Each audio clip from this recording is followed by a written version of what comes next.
Njeriu përplotësohet kur arrin diçka në jetë. Pra, sfidat në thonjza që që i vendosin veten e vetes përpara, janë ato të cilat neve na përmbushin. Për mua feminizëm do thotë patjetër që unë si femër dhe ti si mashkull kemi ndryshime me njëri tjetrin. Dhe kjo është e padiskutueshme dhe është e pashmangshme sepse natyra na ka bërë të tillë. Secili duhet të jetë në konkurrencë me veten e tij, jo me tjetrin. Tjetër që ushqimi është baza çdo gjëje, kot nuk është ajo shpreha e famshme ne jemi çfarë ham. Si ndikojnë ushqimet në trupin tonë? Tani ushqimet për sa kohë konsumohen në mënyrë të shëndetshme, do të ndikojnë për mirë patjetër dhe unë jam partizane asaj që nuk duhet të kemi eliminime apo dieta ekstreme. Pra, shumë njerëz i dëgjoj sot që thonë nuk konsumoj sheqer fare. Tani çfarë do thotë nuk konsumoj sheqer fare?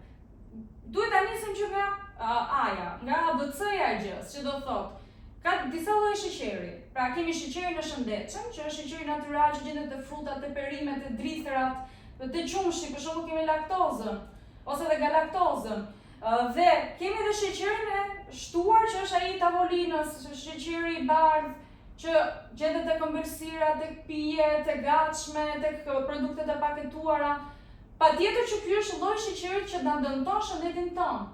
Dhe duhet të eliminohet ose të paktën të reduktohet sa më tepër të jetë mundur nga dieta. Fruta, perime, nga qumshti, pra nga produkte natyrale. Jo sheqerin industrial. Sheqerin industrial, ëmbëlsirat, produktet e paketuara.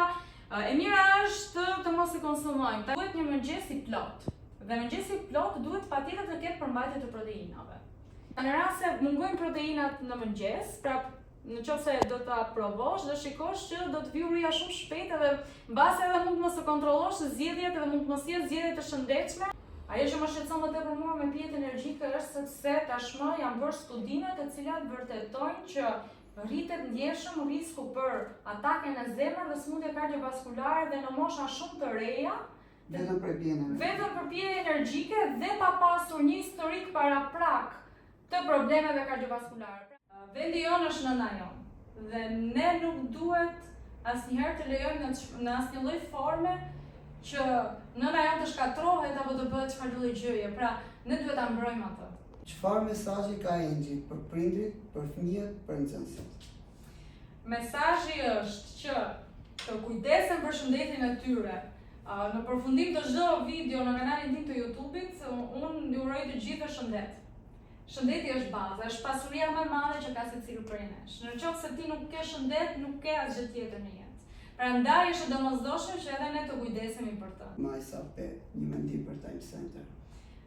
Impakti i parë një herë sa erdha ishte pjesa, si çdo njeri tjetër, gjëja si përfaqësore e parë është pjesa e infrastrukturës që më pëlqej ashma, se nuk ke çfarë thua, është shumë e dukshme që kushtet infrastrukturore janë avangard, pra te kjo pjesë nuk ka fare vend për diskutim.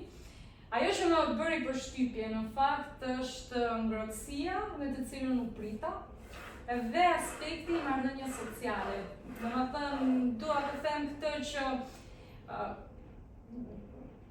krijon diferencën. Pra, në qoftë se ti je i aftë që të krijosh një ambient të ngrohtë, miqësor, të krijosh edhe marrëdhënie sociale me persona që vinë në një shkollë, në një qendër kudo, do thotë që ti krijon ABC-n e edukimit si duhet më pas edhe të fëmijëve në rastin konkret.